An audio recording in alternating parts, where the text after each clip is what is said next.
Hallo und herzlich willkommen zurück bei unserem 2.5D 3D Sidescroller Plattformer, und in diesem Abschnitt werden wir uns ein bisschen Übung mit unseren Child-Monstern verschaffen, indem wir uns sozusagen einen Slime-Character erzeugen. Und dazu gehen wir auf unseren Enemies-Folder, auf unser Monster Blueprints, und wir haben ja jetzt hier unseren BP Mushroom Child, der ja aktuell so aussieht.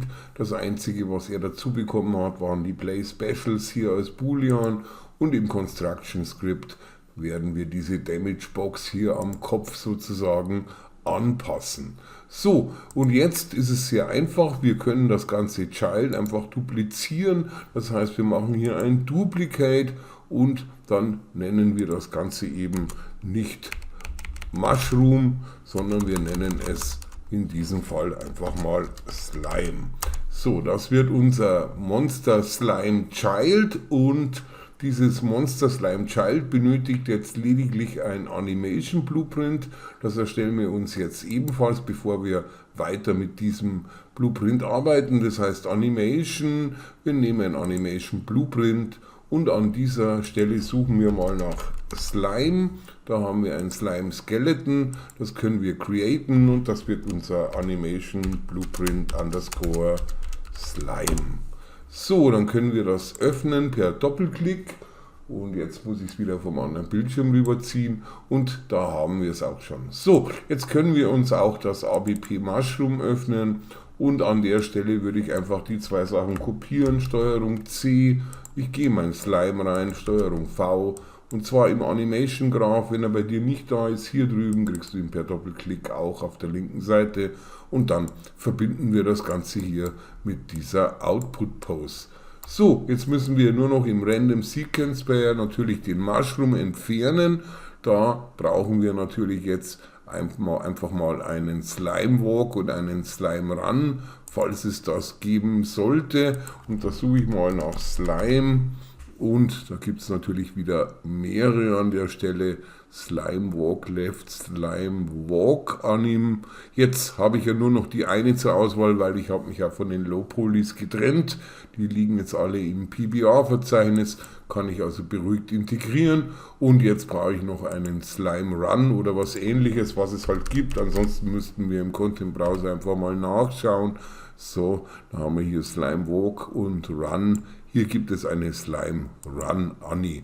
Ich lasse das wieder mit Chance to Play auf 1 und 3. Geschmackssache, kannst du ja einstellen, wie du magst. Und dann gehe ich einfach auf Kompilieren, und dann werden wir randommäßig sehen, dass das Ganze dann sich halt einfach auch abwechselt. So, das war unser Animation Blueprint, und dementsprechend können wir jetzt rübergehen in unseren Level. Wir können uns trennen von unserem Monster Mushroom und von unseren Animation Blueprints, und wir öffnen jetzt einfach mal unseren BP Monster Slime Child. So, dann, ich muss es wieder hier einklinken. An der Stelle werde ich als allererstes mal das Construction Script zuerst einmal unterbrechen an der Stelle, weil ich natürlich einen anderen Socket Name habe. Ich habe ja keinen Mushroom Head. Da müssen wir erstmal nachschauen, was der Slime für Bones beinhaltet. So, aber wir können das Mesh gleich einklinken. Wir gehen auf Mesh, und hier drüben Skeleton Mesh. Da suche ich mir jetzt einfach mal den Slime aus. So, dann gehe ich hier auf Slime, dann ist der auch schon drin, und hier oben habe ich Use Animation Blueprint, und an dieser Stelle werde ich dann einfach mal mein Slime Animation Blueprint mir suchen.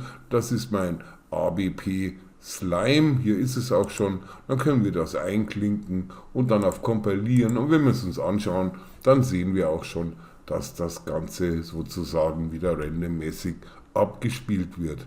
So, kontrollieren müssen wir natürlich immer die rote Sphäre außenrum. Das ist unsere Kill-Sphäre.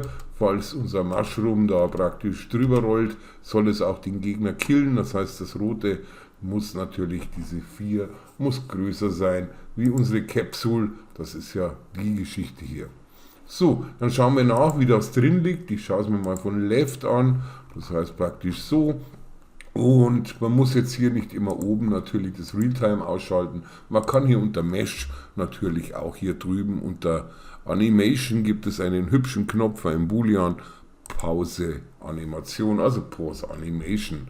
So, der liegt jetzt hier einigermaßen auf. Ich würde ihn fast noch ein bisschen runtersetzen, dass er auch am Boden ist. So einigermaßen. Wie gesagt, man kann es ja immer nachjustieren, wann und wie man will. Und dementsprechend müssen wir dem Ganzen jetzt wieder eine Damage Box aufsetzen. Und dazu immer mal wieder Compile, ganz klar. Auch nochmal nach jedem Tutorial würde ich dir empfehlen, natürlich eine Sicherheitskopie vom ganzen Projekt anzulegen, weil ja immer was passieren kann und dann verlierst du den aktuellen Stand. So, und jetzt klicken wir einfach mal beim Skeleton Mesh doppelt, das heißt, wir machen mal unseren Slime auf, das ist praktisch unser Slime SK und jetzt schauen wir uns mal an, was der so hat. Das ist der Body, das Bein, dann haben wir hier nochmal den Head. Der Head macht schon mal Sinn. Hier gibt es sogar eine Crown. Ich schalte das jetzt auch mal um in meine Translate-Geschichte. Ja, die Crown sitzt eigentlich schon ganz gut. Die hat auch den schönen Z-Vektor auch sauber nach oben, aber das gilt hier nicht, weil im Endeffekt zählt hier die Position, wie dieser Bone sich ausrichtet von der Rotation her und deswegen, wenn wir das direkt attachen, dann werden wir wahrscheinlich in die gleiche Rotationsrichtung schauen. So, und das können wir aber auch sauber beheben. Wir merken uns einfach mal dieses Crown, indem wir das uns gar nicht merken, sondern rechte Maustaste Copy und dann gehen wir rüber auf unseren BP Monster Slime Child, Construction Script und hier, wo dieser Socket drin ist, mit dem Mushroom Head, da mache ich jetzt einfach mal Steuerung und V und gebe meinen Crown ein. So, dann werde ich das hier rüberziehen, dann habe ich das schon mal da und natürlich jetzt, wie die Relative Location verändert werden muss, das weiß ich noch nicht. Das bedeutet, ich werde jetzt einfach mal das ausklinken. Das Play Specials haben wir drin, das ist automatisch auf True, das haben wir ja rüber kopiert jetzt von unserem Mushroom und dementsprechend werden wir uns das Ganze mal anschauen, wo denn das dann definitiv liegt. So, jetzt haben wir die Geschichte hier schon mal so und das sieht natürlich jetzt in erster Linie mal nicht so aus, wie wir es gerne hätten. Das bedeutet, wir werden hier noch ein bisschen spielen müssen mit den Zahlen und das liegt jetzt auch daran, dass diese Box ja sozusagen an diesem sogenannten Crown anliegt und wir sehen, wir haben hier die X, Y und Z Richtung und die werden wir jetzt einfach ein wenig verändern. Wir wählen die Damage Box an, wir haben hier die Box Extends und dann gehe ich jetzt hier einfach mal auf 30, dass ich das ein bisschen breiter bringe und hier drüben gehe ich auch mal auf 30, das kann natürlich auch ein bisschen weniger sein, das schauen wir uns dann an und Z ist ja praktisch die vertikale, die werde ich jetzt einfach mal so auf 13 einstellen, dass ich einigermaßen so da liege. So, man sieht es jetzt auch, das ist praktisch rotationsangepasst an diesen Crown Bone und jetzt würde ich sagen, werden wir das Ganze noch ein bisschen anheben und dementsprechend natürlich auch an die richtige Position rutschen. Gut, dann schauen wir uns das mal von oben an, das macht auch immer Sinn.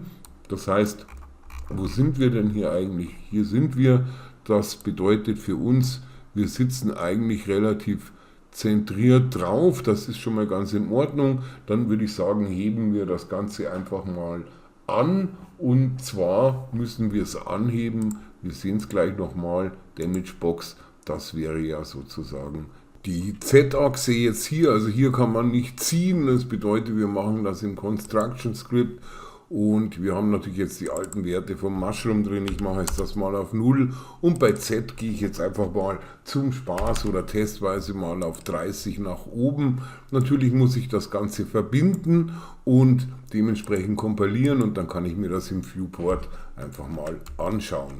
So, jetzt liegt das Ganze etwas schief da. Das bedeutet, wir könnten noch eine Rotation, wir haben ja hier unsere X-Achse ausgerichtet, natürlich wieder auf diesen Crown Bone, aber dafür ist es ja auch schön attached.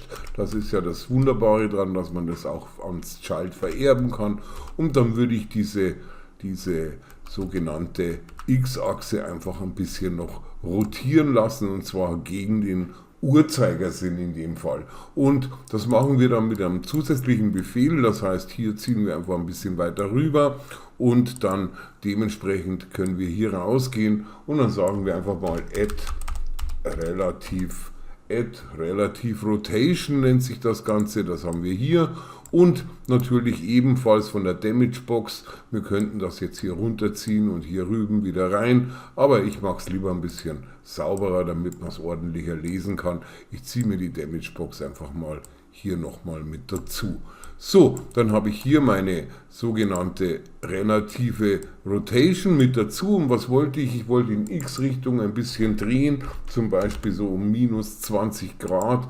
Jetzt kompiliere ich nochmal und ich denke, dass wir jetzt hier schon mal schön sauber drauf liegen. Gut, dann perspektivisch nochmal in der orthografischen, das ist von links.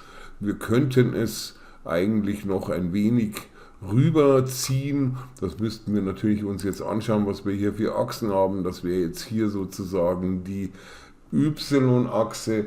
Die Y-Achse gehört eigentlich auch ein bisschen verschoben, weil wir haben das ja jetzt so schief nach oben in der Z geschoben. Das heißt, wir werden die Y nochmal mitnehmen, ein Stück hier drüben. Und zwar würde ich da sagen, nehmen wir da einfach mal auch dementsprechend mal minus 10 zum Testen, dann auf Kompilieren, Viewport. Genau, jetzt sind wir so schon drin. Vielleicht ein bisschen weniger Drehung noch oben. Also wenn wir es ganz exakt haben wollen, machen wir einfach mal minus 18 vielleicht. Denn dann wollen wir ja sauber arbeiten an der Stelle. Das war natürlich die falsche Richtung. Hätte ich dann minus 22 gemacht, wäre es wahrscheinlich sinnvoller gewesen. Ich probiere es nochmal so kurz und dann sitze ich hier schon sehr schön drauf und meine Box soll ja auch oberhalb sein von meiner Collision Box. Das heißt ein kleines Stück höher. Sie wird schon overlappen, man sieht, hier ist ja meine Capsule Collision und sie schaut leicht drüber raus. Aber ich würde sagen, ich hänge sie sogar noch ein Stück höher nach oben. Das bedeutet, ich mache hier Z zum Beispiel mal eine 35 draus. So, immer kompilieren, sonst sieht man es nachher nicht. Und jetzt bin ich hier auch schon ein Stückchen höher. Ich denke, da bin ich zufrieden. Und jetzt gehe ich auf Mesh und jetzt werde ich mein Pros Animes hier unter Animation mal wieder deselecten, also auf False, damit ich auch die Animationsbewegung sehe. Als kleiner Tipp zum Testen im Game, man sieht, es bewegt sich hier alles ganz witzig, weil es sollte nicht passieren, dass wenn der Gegner gegen den Player läuft, dass er sich dann selbst zerstört.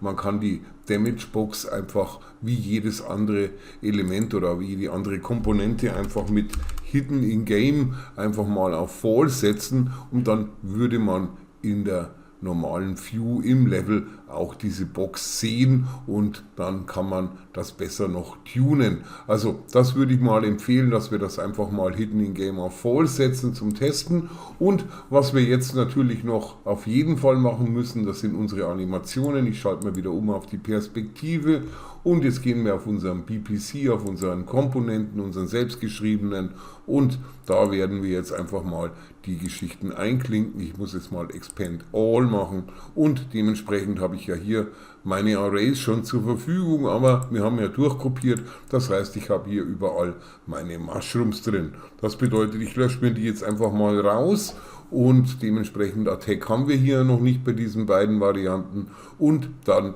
gehe ich mal mit den Specials rein. Ich gebe schon mal gleich 4 vor zum Spaß oder 5, das sind bestimmt wieder einige dabei und dann gehe ich mal auf Steuerung und auf Space und dann wechsle ich rüber in meine Geschichte hier, in meinen Slime und jetzt schauen wir mal, was wir haben. Als allererstes müssen wir das Ganze mal wieder umwandeln in eine Montage, das heißt Steuerung A, rechte Maustaste und dann Create und dann machen wir Create Anim Montage. So, dann haben wir überall unsere Anim-Montagen und dementsprechend können wir wieder gucken, Attack brauchen wir nicht, wir nehmen ja eigentlich nur die Sachen, die nichts mit Walk und Run und so zu tun haben, also das Dizzy zum Beispiel, ich nehme das Dizzy mal wieder, das lege ich rein, ich nehme alles her, was Sinn macht, dann habe ich Get Hit, brauche ich nicht, Battle nehme ich auch nicht mit, Normal Idle nehme ich mit, weil das benutzen wir in unserem Animation Blueprint ja nicht. Und dann haben wir nochmal Slime Run, benutzen wir schon, Slime Send Something, das klingt ja auch ganz interessant, das kommt auch mit rein. Und dann habe ich hier nochmal Slime Send Something, das nehme ich auch noch mit, das scheint ein anderes noch zu sein. Und es gibt noch ein Slime Taunt, das nehmen wir natürlich auch noch mit. Und dann gäbe es noch ein Victory und die anderen Geschichten sind wieder mit Walk Back, Left und Right. Das heißt, die Victory hätte ich auch noch gerne. Da muss ich hier oben noch ein Plus machen und dann nehme ich die Victory mit rein. Gut, dann gehe ich mal auf Compile und dann brauche ich noch eine Death-Animation natürlich. Die muss ich mir auch reinholen. Jetzt schaue ich mal, wenn es mehrere gibt, dann ist auch toll, dann kann man mehr reinpacken. Wir haben aber hier aktuell nur die Slime Die Animation. Es gibt nur eine. Das heißt, wir nehmen hier auch die Animontage und die legen wir dann hier in unsere Death-Animation mit rein. So, dann gehen wir mal auf Compile und Save und dementsprechend wäre die Geschichte jetzt soweit fertig. Jetzt schauen wir nochmal im Construction Scripts. Wir haben Play Special, das ist sowieso auf True, weil das haben wir uns ja rüber kopiert und dann sollte die Geschichte auch schon funktionieren.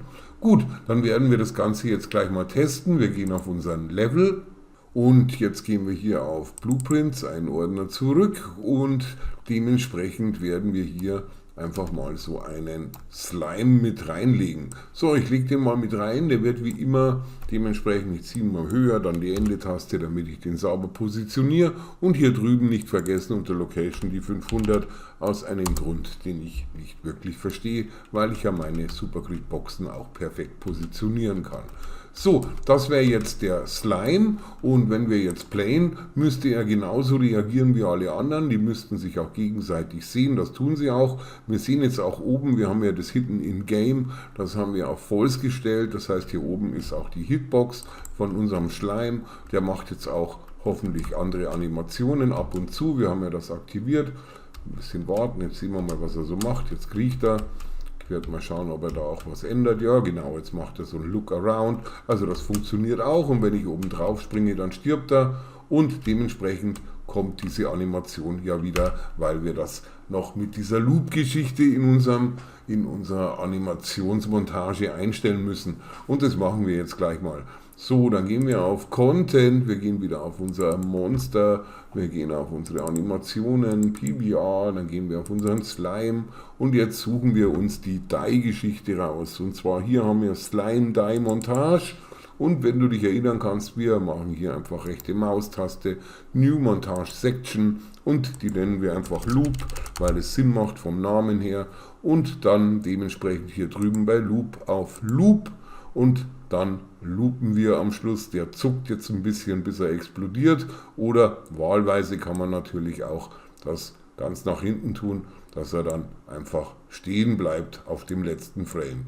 Lassen wir ihn noch ein bisschen zittern, bevor er dann komplett explodiert. Sieht ja eigentlich auch ganz witzig aus und dann einfach wieder auf Speichern und dann playen wir das Ganze nochmal ab. Dann springen wir dann irgendwie da drauf, falls ich drauf komme und dann sollte er, oh, den kann man natürlich auch schießen, das ist klar. Jetzt wollte ich einfach mal gucken, wie der aussieht. Ich probiere es einfach nochmal schnell, so viel Zeit muss sein. Jetzt springe ich da nochmal drauf, falls er kommt.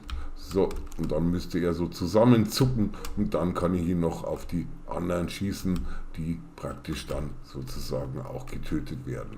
So, das ist schon mal die eine Sache und jetzt hätte ich gern halt noch eine Kombination mit integriert, dass man zum Beispiel sagt, den Slime, den kann man nur töten, den kann man nicht schießen, zum Schießen ist nur der Pilz da, dass wir da verschiedene Varianten reinbringen in unsere Master-Child-Child-Geschichten und dazu gehen wir jetzt einfach mal auf unser BP Monster Master Child. Das ist das, was liegt in unserem Enemies Master Blueprints und wir haben ja Monster Master Child und bei mir ist es ja auch schon geöffnet. So, von dem trenne ich mich jetzt mal, von der Montage trenne ich mich auch und das Slime Child lasse ich nochmal stehen. So, jetzt haben wir hier unser Monster Master Child und hier ist ja die Geschichte mit der Damage Box, wo wir drauf springen und zwar sagen wir dann, dass er tot ist und dementsprechend werden wir hier dann diese Sterbeanimation abspielen, die dann auch auf dem letzten Frame loopt und dann haben wir noch eine Duration von 1 und dann können wir Can Kick und Can Kick erlaubt uns ja dann der Kick über die Capsule-Komponenten und dann noch über die Killsphere, da ist auch der Can Kick und der wird ja einzig und allein hier ausgelöst in dieser wenn ich drauf spring Routine. So, dann müssten wir an der Stelle einfach noch eine Variable einführen und zwar, die nennen wir einfach mal die immediately. So, jetzt muss ich schauen, wie mein Englisch ist.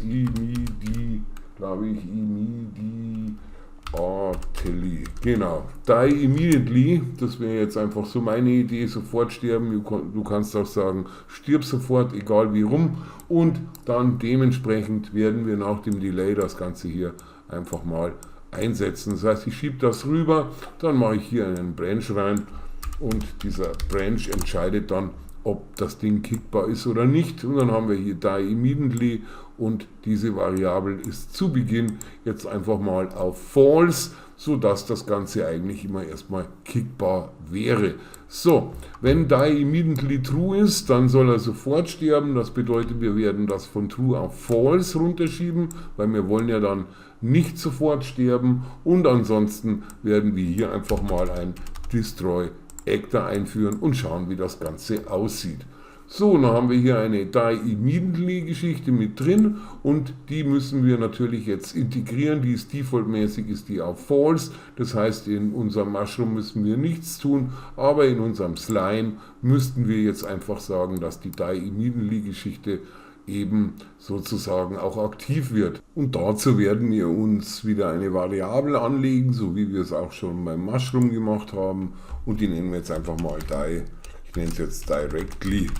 Da tue ich mich leichter mit dem Schreiben, directly. Und die wird natürlich auch mit einem Public versehen, sodass wir unterscheiden können. Der eine kann jetzt zum Beispiel shooten, der kann gekickt werden, der andere nicht. Und directly wird an dieser Stelle bei dieser Variante, bei der Slime-Variante jetzt erst einmal auf True gestellt. Das kannst du natürlich anders entscheiden und auch einstellen, wie du magst. Wenn du das directly auch beim Mushroom haben magst, dann musst du diese Variable eben auch beim Mushroom einführen. Und zwar genauso, wie ich es jetzt mache, eben mit dem Construction Script. Das bedeutet, wir haben ja hier dieses Play Special und dann Play Special Animations aus unserem Monster Master Child und in diesem Fall sagen wir einfach mal die directly mit get, die holen wir rein und dann setzen wir uns die set die immediately. So, dann können wir die hier setzen und wir haben die ja defaultmäßig auf True, das heißt, wir können hier nichts kicken und dann gehen wir mal auf Compile und wir testen das Ganze mal, indem wir einfach mal drauf springen und dann möchte ich ihn kicken, kann ich nicht, nein, er stirbt sofort, während der Pilz natürlich aktuell noch shootable ist. So, das ist natürlich jetzt freie Entscheidung und man kann jetzt sozusagen an der Stelle einfach hier unten wird es geben die Default und dann haben wir hier Play Specials und die directly true or false, das heißt der eine könnte shootable sein, der andere anders. Du hättest ja auch die Chance, den ganzen Geschichten unterschiedliche Texturen zu geben oder Materialien in dem Sinn. Wir haben ja hier die BP Monster Slime und dann die Mesh. Das hier ist aber so aufgebaut, dass es hier ein Material für alle sämtlichen Monster ist, aber du könntest natürlich eigene erstellen. Da gibt es grüne Monster, blaue Monster, gelbe Monster. Das sind dann alles Childs davon. Du müsstest dann einfach diese Monster Slime Child Geschichten einfach durchkopieren und dann dementsprechend auch dann nur das Material ändern. So, dann gehen wir nochmal auf Compile und Save und wechseln rüber auf unsere Level 1 Map. So, das war es jetzt soweit zu diesem Abschnitt. Ich hoffe, es hat dir wie immer Spaß gemacht und gefallen. Natürlich kannst du auch die Hidden-in-Game-Geschichte wieder abschalten. Du weißt ja jetzt, wie das geht. Und dann würde ich sagen, sehen wir uns im nächsten Abschnitt. Und wie immer über einen Like oder ein Abo würde ich mich natürlich wahnsinnig freuen. Und ich sage Tschüss, bis zum nächsten Mal.